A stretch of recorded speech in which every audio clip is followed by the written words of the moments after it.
बिल्कुल इमानी, जैसा आपने कहा कि तानाशाही यहाँ आम आदमी पार्टी की तरफ से इस मामले को लेकर शुरू से बताई गई और ये प्रेडिक्शन बहुत पहले से आम आदमी पार्टी करती रही है। 9 समन देने के बाद भी जब अरविंद केजरीवाल पेश नहीं हुए ईडी के सामने, कोर्ट का दरवाजा खटखटाने पहुंच गए। हालांकि ईडी खुद कोर्ट पहुंची थी, तब से इस बात का प्रेडिक्शन ईडी आम आदमी पार्टी की ओर से किया जा रहा है कि ईडी जो है वो बीजेपी का हथियार है और उसकी वजह से वो ये कार्रवाई कर रही है। यहाँ पर कोई भी घोटाला नहीं हुआ एक्साइज पॉलिसी में, लेकिन सबसे पहला सवाल शुरुआती दिनों से ही इस पूरे मामले को लेकर पूछा जा रहा था कि अगर कोई घोटाला नहीं हुआ था तो ये पॉलिसी आपने वापस क्यों ली थी, ये सवाल उठ रहे थे। और आज की स्थिति ये है कि सर्वे सर्वा यानी कि आम आदमी पार्टी के सर्वे सर्वा अरविंद केजरीवाल अब ईडी के शिकंजे में कस चुके हैं। माना जा रहा है कि 14 से 15 दिन की रिमांड यहां ईडी की ओर से मांगी जा सकती है। कोर्ट में आज अरविंद केजरीवाल को पेश किया जाएगा क्योंकि एक लंबी चौड़ी सवालों की फहरिस्त है।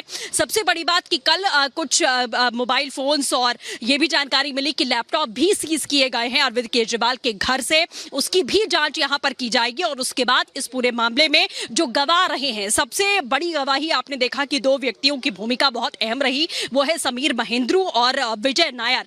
विजय नायर की तरफ से ही ये बात जब संजय सिंह की गिरफ्तारी हुई थी तो बताई गई थी कि कैसे संजय सिंह की भूमिका इसमें संदिग्ध रही और अरविंद केजरीवाल के घर पर मुलाकात यहां हुई थी। पूरे मामले को लेकर मीटिंग, पूरे घोटाले को लेकर जो साजिश रची गई थी वो अरविंद केजरीवाल के घर पर ही रची गई थी। तो ये 2 नाम जो थे वो बेहद अहम थे। इसी के साथ में मनीष सिसोदिया के जो तत्कालीन सचिव थे यानी कि के अरविंद, उनकी तरफ से भी इस बात को कबूला गया था जब पूछताछ के लिए ईडी ने उन्हें उठाया था। इसीलिए 9 समन दिए गए अरविंद केजरीवाल को, उनको पूरा मौका दिया गया कि आप आए, सवालों का जवाब दें। लेकिन बार बार जी अभी भले ही शांत नजर आ रही हो कल देर रात की सियासी उथल पथल के बाद, लेकिन एक बार फिर से इसमें हलचल देखी जाएगी। वो खलल पड़ेगी जब यहां पर पूछताछ का सिलसिला शुरू होगा और जब उनको पीएमएलए कोर्ट में पेश किया जाएगा। और जिस तरह से रिमांड की बात, कस्टडी की बात आप यहां पर कर रहे हैं, वो देखना होगा कि कितने दिन के यहां पर मिलती है। लेकिन इतना आसान भी नहीं होगा इस कस्टडी से राहत पाना दिल्ली के मुख्यमंत्री अरविंद केजरीवाल के लिए, क्योंकि पिछला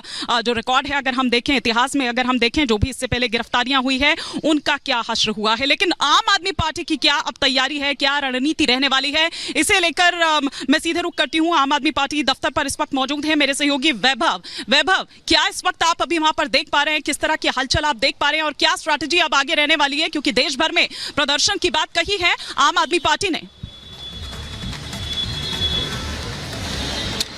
हिमानी, बिल्कुल हम इस वक्त आईटीओ चौक पर ही मौजूद हैं। एक बार अपने दर्शकों को तस्वीर दिखा दें, क्योंकि आईटीओ चौक से आगे जाने की किसी को भी मनाही है। यहां पर बैरिकेड्स जो हैं वो लगा दिए गए हैं इस प्रदर्शन के मद्देनजर, ताकि किसी को भी आगे जो है वो न जाने दिया जाए। इसके ठीक आगे बीजेपी का ऑफिस और आम आदमी पार्टी के दोनों ऑफिसेज हैं और यहां पर आम आदमी पार्टी ने जब देशव्यापी प्रदर्शन की बात की, उसके बाद से यहां पर सुरक्षा बिल्कुल कड़ी कर दी गई हो और आप देख सकते हैं यहां पर बैरिकेड्स आपको नजर आएंगे और आईटीओ पर ही आपको पुलिस फोर्स जो है वो नजर आएंगे।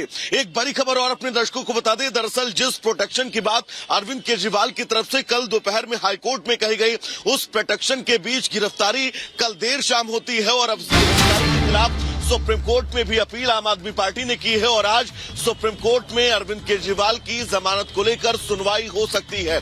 उम्मीद यह है कि सुबह 10:30 बजे का वक्त होगा जब सुप्रीम कोर्ट में मेंशनिंग होगी, लेकिन कहीं ना कहीं से अरविंद केजरीवाल को अगर कुल मिलाकर ये कहा जाए कि शायद सुप्रीम कोर्ट से भी राहत मिलना बहुत मुश्किल है, तो ये गलत नहीं होगा। इसके पहले भी आप देखिएगा कैसे जब अरविंद केजरीवाल के साथ ही साथ इस पूरे मामले में जितने भी लोग अभी तक सुप्रीम कोर्ट गए हैं, उन्हें किसी को सुप्रीम कोर्ट से राहत नहीं मिली है। फिलहाल की कविता भी सुप्रीम कोर्ट में यहाँ पर याचिका जो है वो डाल चुकी है सुप्रीम कोर्ट में। के कविता के जमानत याचिका पर भी सुनवाई होनी है, लेकिन अरविंद केजरीवाल की पार्टी कल देर रात सुप्रीम कोर्ट का दरवाजा खटखटाती है, लेकिन सुप्रीम कोर्ट से कितना राहत मिलेगी ये देखना होगा। आईटीओ की तस्वीर एक बार अपने दर्शकों को दिखा दें। दरअसल ये आईटीओ से ठीक आगे आप जाएंगे तो आम आदमी पार्टी का दफ्तर है, बीजेपी का दफ्तर है, लेकिन इस पूरे इलाके को बैरिकेड कर दिया गया है।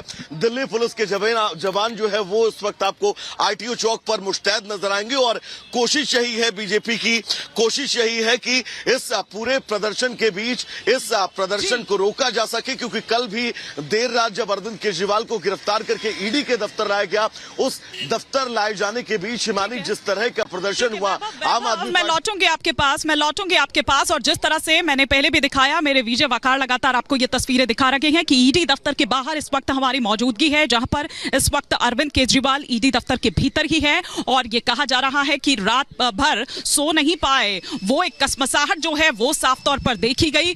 घर से कंबल मंगवाया गया, घर से दवाइयां कई मंगवाई गई और ये इस वक्त ईडी दफ्तर की तस्वीरें लगातार हम आपको दिखा रहे हैं, जहां पर एक बार फिर से पूछताछ का सिलसिला शुरू होगा। लेकिन देखिए, आम आदमी पार्टी के जो नेता हैं, तमाम मंत्री हैं, लगातार इसे तानाशाही करार दे रहे हैं। लगातार ये कह रहे हैं कि दरअसल बीजेपी डर गई है, सरकार डर गई है अरविंद केजरीवाल से और यही कारण है कि इस तरह से ये पूरा घटनाक्रम जो देखने को मिला कल शाम, और जब जिस तरह से कोर्ट ने तीखी टिप्पणी की थी, उसके बाद से इसकी आशंका और ज्यादा बढ़ गई थी। और जिस बात का डर था या जिस बात की आशंका थी, आखिर देर शाम वही देखने को मिलता है। शाम 7 बजे का वो वक्त जिसके आसपास ईडी की जो टीम है वो पहुंचती है अरविंद केजरीवाल के घर पर और फिर उसके बाद उनसे पूछताछ होती है। 2 घंटे की पूछताछ के बाद अरविंद केजरीवाल को अपने साथ ले आती है ईडी की टीम। मेरी सहयोगी मीनाक्षी रजत भी इस वक्त मेरे साथ जुड़ी हुई हैं, अरविंद केजरीवाल के घर के बाहर ही इस वक्त मौजूद हैं।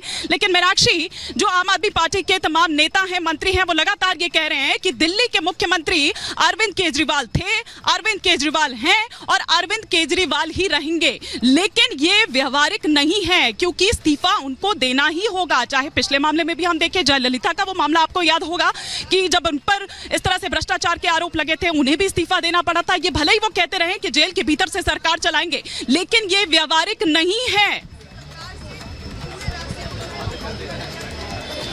बिल्कुल, जो आपने कहा वो संभव नहीं है, व्यवहारिक नहीं है। केजरीवाल के घर के बाहर मेरी मौजूदगी और यहाँ की अगर मैं आपको तस्वीरें दिखाऊं तो आप देख सकते हैं कि हैवी डिप्लॉयमेंट किया गया है। और उसके अलावा जो जिक्र आप हिमानी कर रही हैं, उसमें कई ऐसे मामले हैं जिन्हें हम याद कर सकते हैं। फिर वो लालू यादव का मामला रहा हो, BS येदियुरप्पा का मामला रहा हो, जयललिता का मामला रहा हो, और अभी हाल फिलहाल में जिस तरीके से हेमंत सोरेन भी ईडी के द्वारा गिरफ्तार किए गए थे, उन्हें भी इस्तीफा देना पड़ा था। और अब बारी अरविंद केजरीवाल की, उन्हें भी इस्तीफा देना पड़ेगा। आम आदमी पार्टी भले ही ये कह ले, क्योंकि वो पहले यही कहती रही है कि एक तो गिरफ्तारी नहीं होगी, अगर गिरफ्तारी होती है तो हम वहीं से अंदर से ही सरकार चलाएंगे, जेल के अंदर से। लेकिन ये व्यवहारिक बिल्कुल नहीं होने वाला है। कल हमने देखा था कि यहाँ सीएम आवास के बाहर ही जो स्पीकर हैं दिल्ली विधानसभा के, वो भी पहुंचे हुए थे और उनका साफ तौर पर ये कहना था, उन्होंने भी यही बयान दिया था। उनका कहना था कि हम केजरीवाल को ही अपना मुख्यमंत्री मानते हैं, मानते रहेंगे और इसी के साथ सरकार जो है वो जेल से ही चलाएंगे। लेकिन अगर हम जो तथ्य है वो खगाले तो साफ तौर पर यह पता चलता है कि जेल से सरकार चला पाना इतना संभव नहीं है, क्योंकि आपके पास कई ऐसे जरूरी कागजात होते हैं जो साइन होने के लिए आते हैं। आप मीटिंग कैसे करेंगे,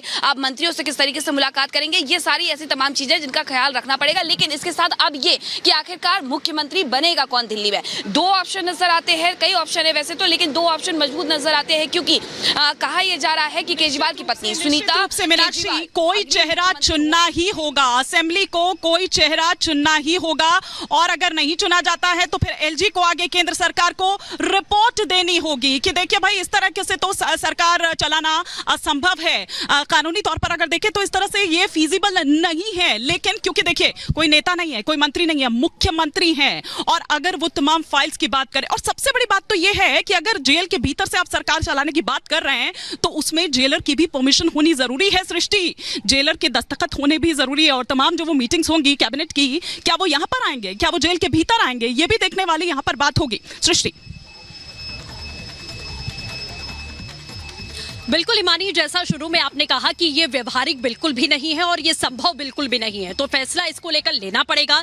हेमंत सोरेन के मामले में आपने देखा कि हेमंत सोरेन ये समझ चुके थे कि उनकी गिरफ्तारी होनी है, इसलिए पहले ही विकल्प उन्होंने अपनी तरफ से तलाश कर लिया था। और उसके बाद अब सरकार को लेकर क्या निर्णय होता है, LG क्या रिपोर्ट देते हैं, ये अपने आप में बड़ी संशय की स्थिति है। लेकिन कल का दिन बेहद अहम रहा। इस शराब घोटाला मामले में अरविंद केजरीवाल को कल देर शाम गिरफ्तार किया जाता है, रात में ईडी दफ्तर लाया जाता है। हालांकि आम आदमी पार्टी पहले दिन से जैसे बोल रही थी कि ये पूरा षड्यंत्र रचा गया, साजिश रची गई आम आदमी पार्टी के खिलाफ में, क्योंकि वो लोकसभा में जाकर प्रचार न कर पाए, उसमें भाग न ले पाए, इस तरीके के बड़े आरोप लगाए गए। और आज भी आम आदमी पार्टी इस बात का दावा कर रही है कि हम पूरे देश में प्रदर्शन करने वाले हैं केंद्र सरकार के खिलाफ में। लेकिन आज हकीकत यह है कि इस पूरे मामले में अरविंद केजरीवाल ईडी दफ्तर में है, उन्हें आज कोर्ट में पेश किया जाएगा। सवालों के जवाब जाहिर केजरीवाल को देने पड़ेंगे। इसी पर आपको दिखाते हैं खास रिपोर्ट।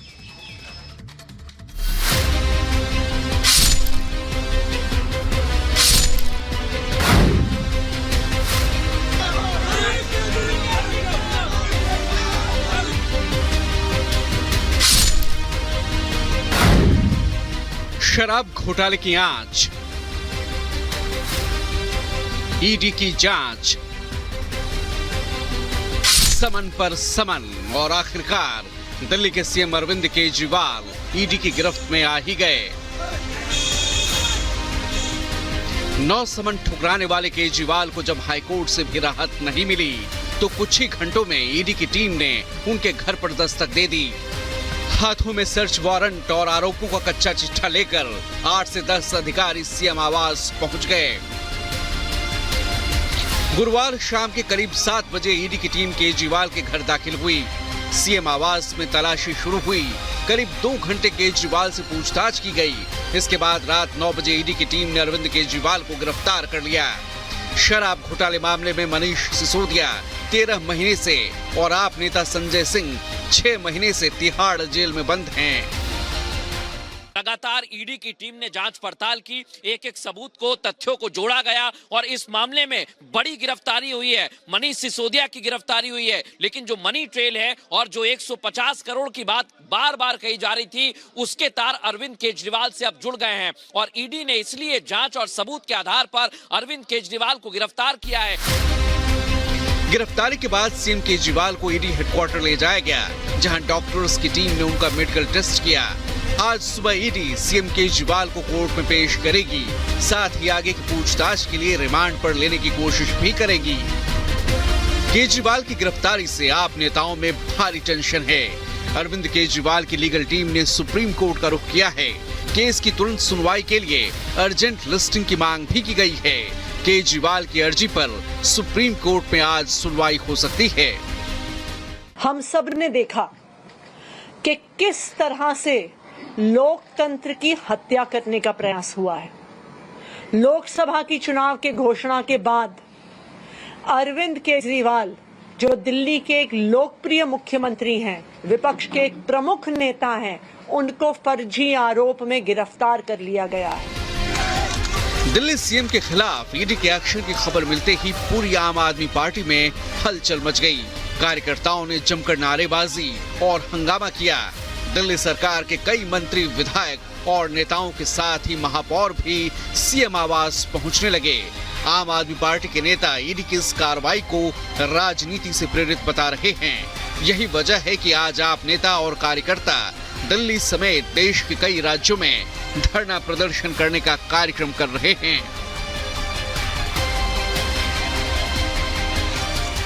पूरे देश भर